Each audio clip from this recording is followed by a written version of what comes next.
Welcome back, Kaiju fans. Today we're going to be looking at the Bandai Ultimate Monsters Godzilla Hedorah 2004. So, usually I have a figure sitting out here, and we'll go over the packaging. And right now I just have the packaging out here, so you might be wondering, what is up with this Bandai Ultimate Monsters Hedorah? So, what you get when you buy this figure is you get this box. And it's just a very generic box, shows all the figures in the line, and with some pretty cool box art of Godzilla and Gigan. The bottom has legal stuff on it. So, yeah. This is what you get. And what happens is you open this up, and you take out all the parts. Ugh. Oh, yeah. Come on. Ooh. There it is. There's your figure. So it comes in parts. It's a little kit kind of thing, pre-painted. Pretty cool, though. So what you do is you just take your body and your face, and you stick your face on, like that.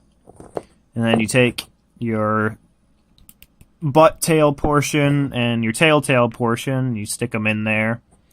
And then you start grabbing arms and legs, and you kind of just throw them on, just like this. Put them all together. Takes a little bit here. That's the wrong arm. Clearly I'm an expert and I should be doing this review. So you stick them all together. Make sure you got them all in there.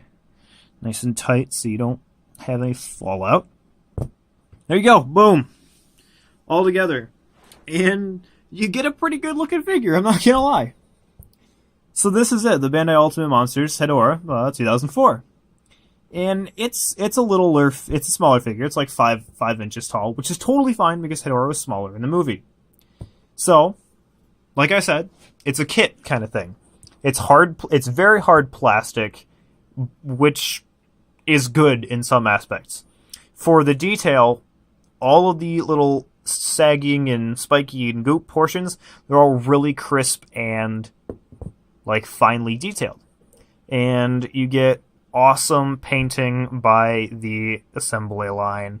Lots of cool details put in. These awesome fading effects where it's like this yellowish color up here, and then it fades into a red color down below. That's literally on every single one of the appendages that end in a red kind of look. Hopefully I'm not out of focus every single time I say something. And that's really awesome. And you get really excellent detail all over the place. You get these cool little sea anemone goop pipe things that look awesome. And honestly, just the detail's really good on this. I honestly had no idea what I was expecting when I got this. And he's super stable. He's really heavy. And look at those feet, man. Those look great. This figure just looks great. And one of the cool things is that the eyes are actually translucent plastic, because you might have seen on the inside of the plate, they're designed to be like that. So if you get a little tiny light and you stick it in this head hole right here, you turn it on, you can have his eyes light up. I don't have a light that small, so never really thought about it. So yeah, it's really good. It's really shiny because the plastic is shiny, and his arm is like almost falling out. I don't know what's going on here. Hold on, give me a second. This is the weird arm. There we go. A little better. So yeah, it's really shiny. It's really glossy, but that's okay. I mean, he's literally like sludge anyway, so liquid is reflective. It works perfectly. Don't question it. And the figure is just, I don't know, it looks really good for what you're getting. Usually the Bandai Ultimate Monster figures, like the rest of the ones on the box from this line, they usually don't look super good. And they all have these little stands to make sure they don't fall over and stuff. But this one actually looks really good. So this one's the one that I would recommend out of the set. So, because this is a little kit, there's not really any articulation whatsoever, unless you consider this twisting tail portion articulation. There you go. But, yeah, you kind of get that trade-off with the fun, cool buildability factor. You don't get any articulation. But we can move into size comparisons. Comparing it to another Hedorah figure with literally the same amount of features is the Bandai Creation Hedorah. And you could tell that the Bandai Creation Hedorah is, it's a little bigger. But that's fine. I mean, this Hedorah was bigger than Godzilla. This Hedorah was smaller than Godzilla. So, the size makes sense. A+. So, if you want to compare it to Godzilla from Final Wars, this is the Bandai Movie Monster Series 6-inch. Wow, can't even talk. 6-inch version. And, well, I mean, I think that looks fine. Hedorah was a little dude in the movie. He wasn't as big as the other kaiju. So, I think that this size up looks totally fine. It's accurate enough for me. Hedorah didn't play a big enough part in the movie for me to, be upset if it's not completely accurate, but this looks great. I love the way that the Bandai Ultimate Monster Series Hedorah can kind of just blend in with the Movie Monster Series figures. So we'll take a look at him with some other figures. This is him next to the Bandai Creation guy again. I use my Chogokin guy again for literally everything, so I'll give him a spotlight for once. He's a lot taller, as you can see, but that's totally fine. It looks okay.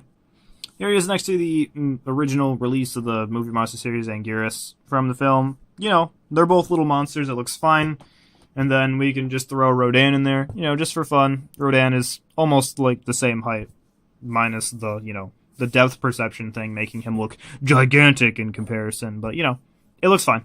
So you might be saying, Legion, what if I don't have literally any common Godzilla figures from the Movie Monster Series line? Don't worry. I got you covered. There you go. Now you know exactly how tall it is. Because you have that, right? Right?